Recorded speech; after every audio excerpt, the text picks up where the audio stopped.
HbsAg test के बारे में है। ये बेसिकली HbsAg टेस्ट हम क्यों करते हैं, इसकी डायग्नोस्टिक प्रोसीजर क्या है और ये हमारे लिए क्यों एसेंशियल है। तो इन सब बातों को डिस्कस करने से पहले सब दोस्तों से गुजारिश है यूट्यूब को चैनल को सब्सक्राइब करें और बेल आइकन को प्रेस करें।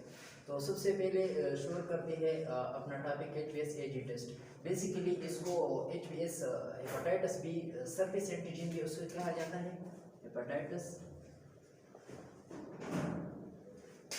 सरफेस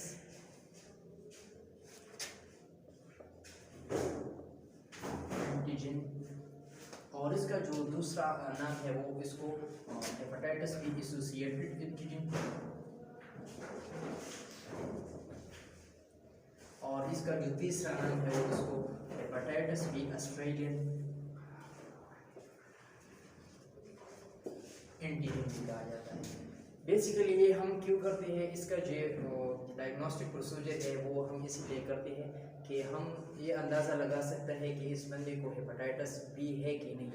और हेपेटाइटिस बी का जो प्रोटीन है वो हेपेटाइटिस बी वायरस के सेल के सरफेस पर यानी सतह पर वो मौजूद होते हैं, जिसका फिर अंदाज़ा हम मरीज़ के खून से लगाया जा सकता है कि इस बंदे को हेपेटाइटिस है कि नहीं।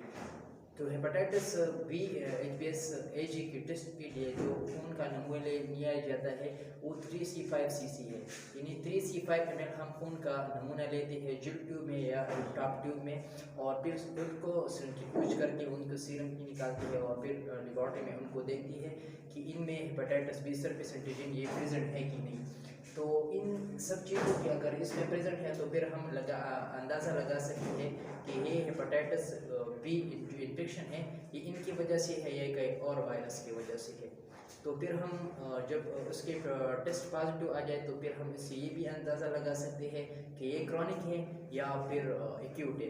एक्यूट का मतलब ये है कि ये हेपेटाइटिस बी का जो इन्फेक्शन है ये मरीज़ के खून में या मरीज़ के बॉडी में जब 6 माह से कम अरसे के लिए रह रहा हो तो इसे हम एक्यूट कहते हैं। और जब इसकी ड्यूरेशन जो है वो 6 मंथ से ज़्यादा है तो फिर ये हमारे पास क्रॉनिक हेपेटाइटिस बी में आती है।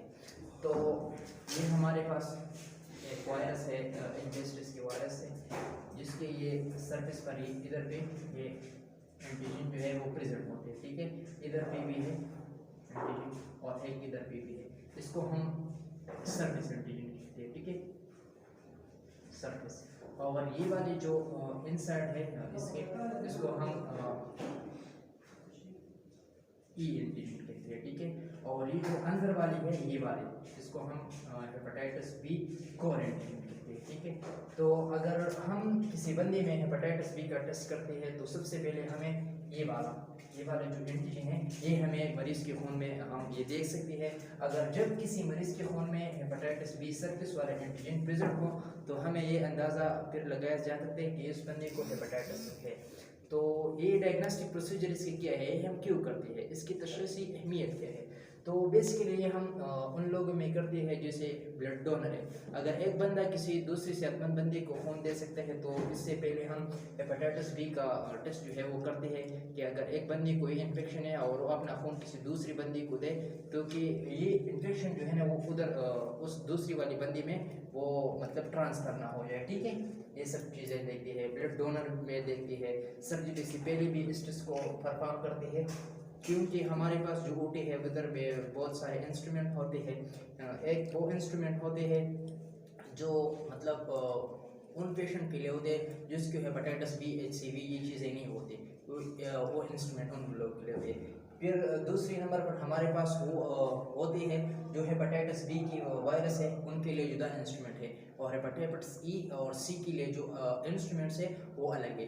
तो ये हमारे पास इनकी डायग्नोस्टिक अहमियत है, इम्पॉर्टेंट है, ठीक है।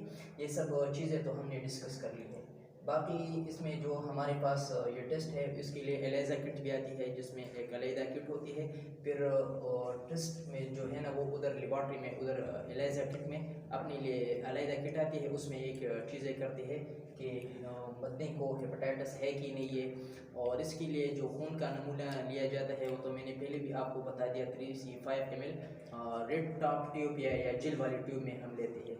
तो आज का हमारा जो वीडियो टॉपिक था हेपेटाइटिस बी सरफेस एंटीजन के बारे में हमने आप लोगों को साथ शेयर किया। उम्मीद है सब दोस्तों को पसंद आएगा।